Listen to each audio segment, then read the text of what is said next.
Children, today you will study adaptation in plants. Means how plants adapted in the atmosphere, in the land, in the water, and in other habitat.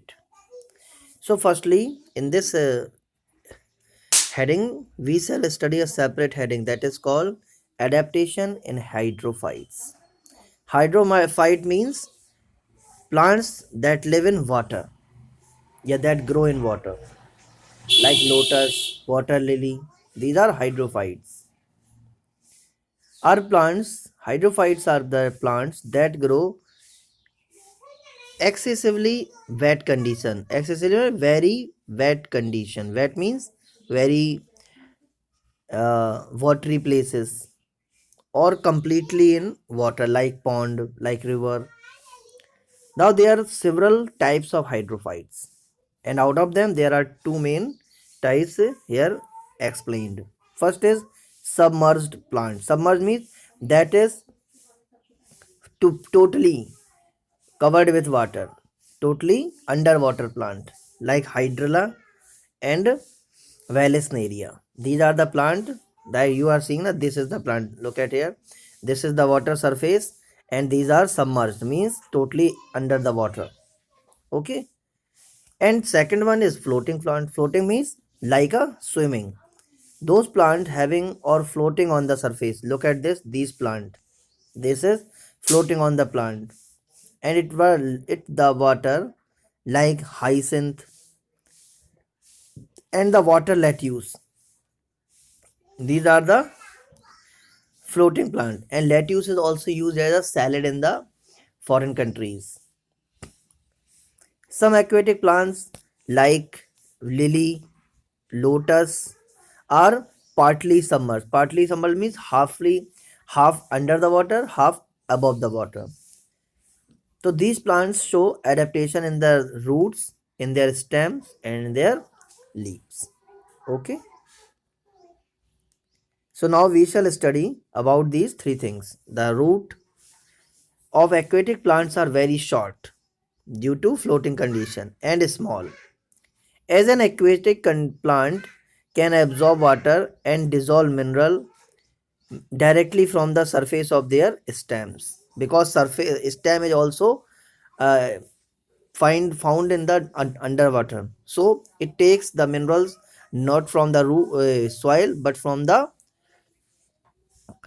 water through their stem, their branches, and their leaves. So they do not have to depend on their roots to obtain water. That's why their roots are very short and dissolve mineral. This is the difference. And if anything is working, that length and the size will be grow. But here roots are not working, so they are very small. Next is stem. Stems are soft, hollow, means they can uh, transfer the water from upside to downside.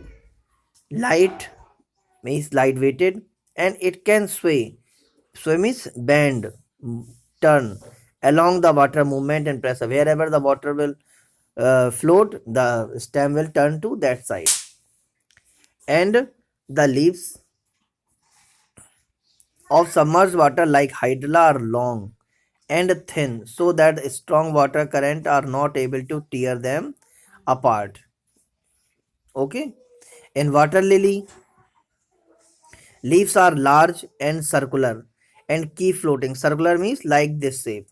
So it helps in floating on the surface of water, because the lily is a partly submerged plant. And they are also waxy coatings so present on the leaf, which makes them water resistant, means waterproof, and prevent their decay in water, means water is not affected and rotting them due to lot of water surroundings. Next is water adaptation in xerophytes.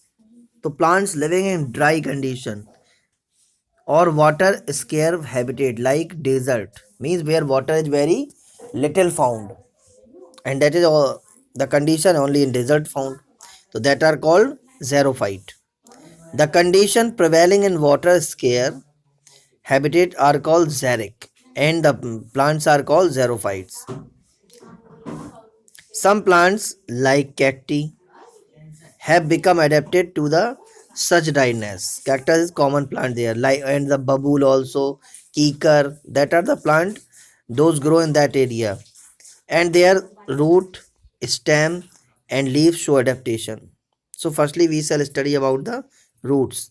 Their roots are very long because in search of water they uh, grow in a very deep side of the soil,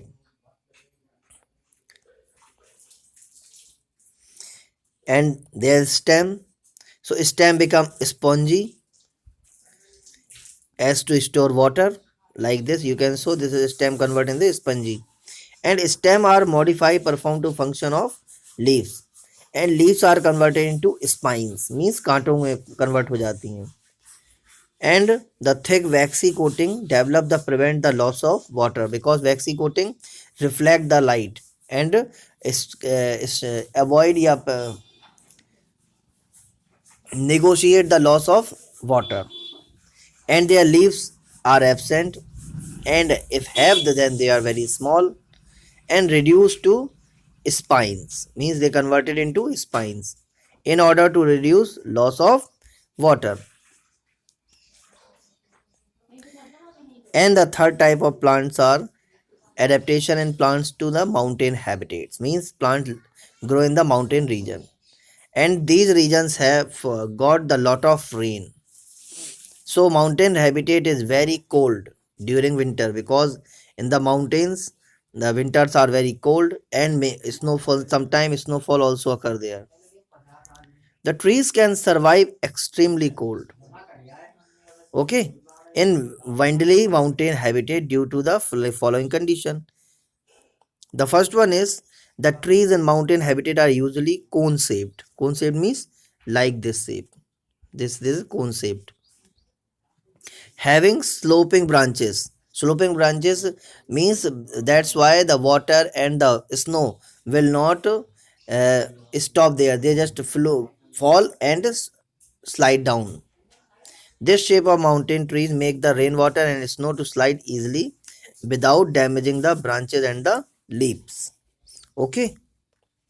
The next one is many mountain trees have a small needle like leaf to which these leaves lose very little water. Okay. In the windy condition. These help the mountain trees to survive in winter when all the soil water is frozen in the form of ice, and that leaves store the water in the other weather and provide the water and complete the process of photosynthesis while water is not present there. The third is